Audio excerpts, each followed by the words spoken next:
Chad, let me just start this video off with some context. Regardless, if you don't feel the same way, I became someone who couldn't care enough to explore in these gacha games anymore. Genshin burnt me the hell out, especially considering the fact that it felt like complete ass to explore. You had to literally get these exploration meta characters just to make the experience feel decent. You can't reach that area, just have Zhongli and cast his dong and just climb right up that shit to make it there.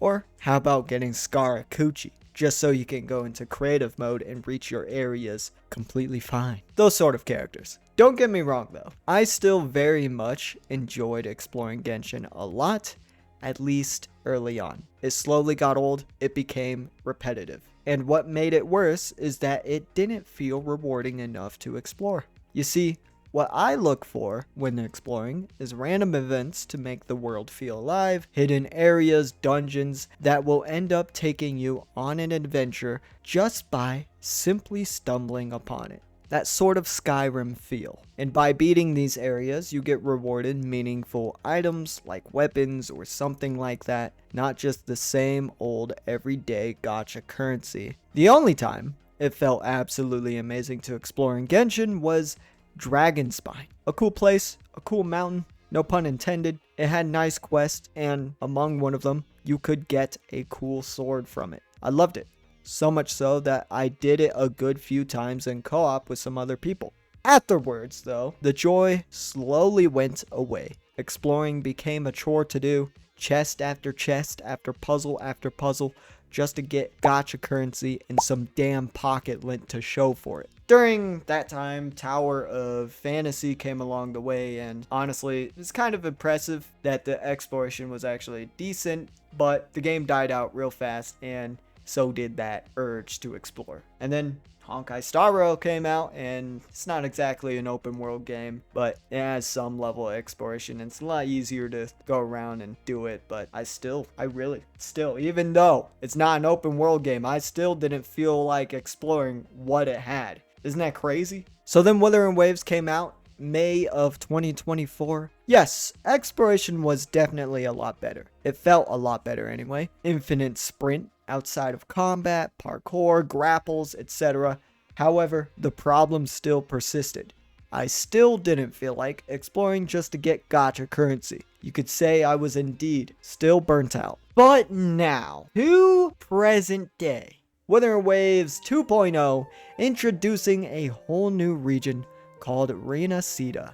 In the first week, I didn't explore much of it. I only went through what the story quest brought me through, but the story did a really good job at introducing you to these new areas, especially at that one cutscene which literally opened you up to the whole area.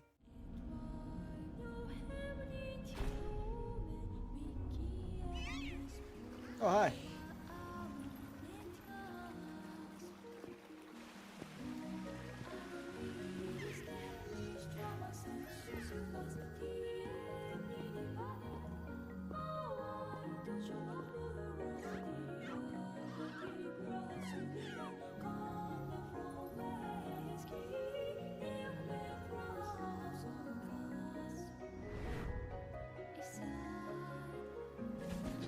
Oh, damn, this is beautiful. I'm getting chills. I'm getting chills.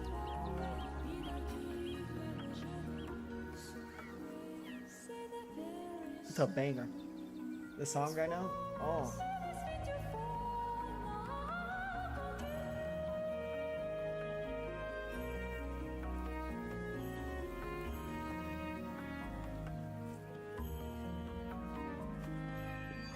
Dude. Nah, that.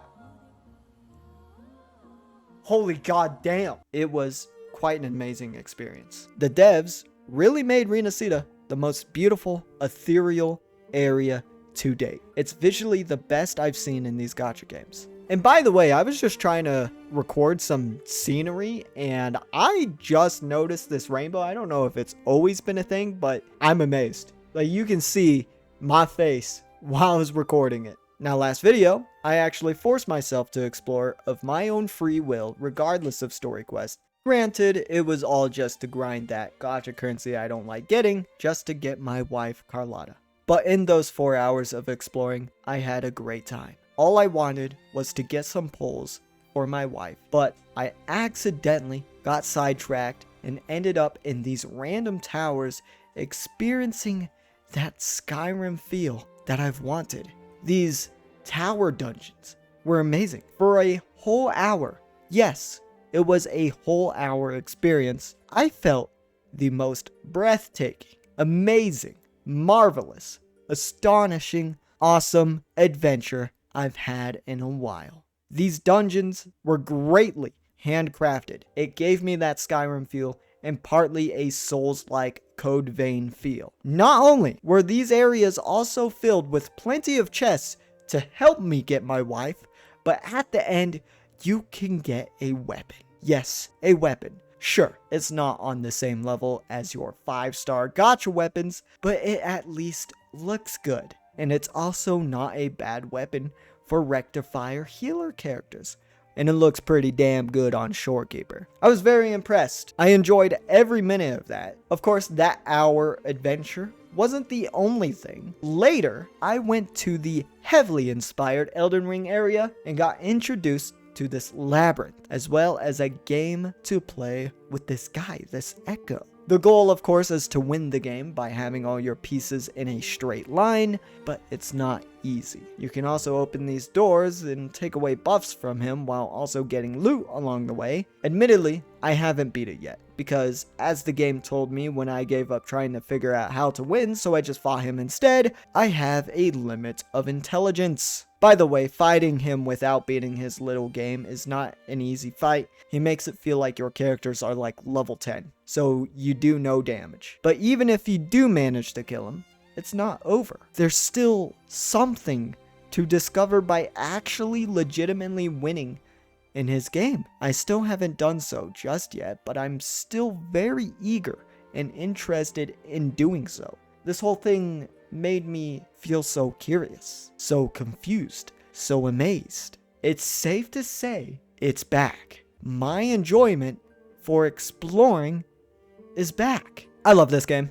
These areas bring out the adventure, the curiosity, the reward, the very things that I've been wanting. Of course, guys, it doesn't exactly end there. There's little things like the new flying feature. It gives you the best view and experience needed to explore such a beautiful map. That and the music is top notch. All of this crafted together as a whole creates such an amazing experience to just sit there and get lost exploring. It's what I needed. It really was. But I don't think it ends there, guys. It doesn't for sure. The devs of this game, Kuro, are still managing to impress me update after update. Of course, it's not completely ideal to me, as I would love to see more random events happening in the world to make it feel much more alive. And another thing is to add maybe cosmetic items, since the game is leaning much more into that. We got weapon skins, character skins. If they can add some like unique cosmetics like that into the world, and maybe as a reward to completing a dungeon or something, that would be amazing. But I'm already impressed enough because this is only just a 6-month improvement from the launch of the game. I'm just curious what the hell it's gonna be like in another 6 months from now. Shoot, a year from now. Who knows? Let me know in the comments, guys, what you think. I still, of course, have much more exploring to do in Wuthering Waves and experience, but I know I would be in for a good time. As always, thank you all for coming and watching. I'll see you in the next one. Peace. Bye-bye.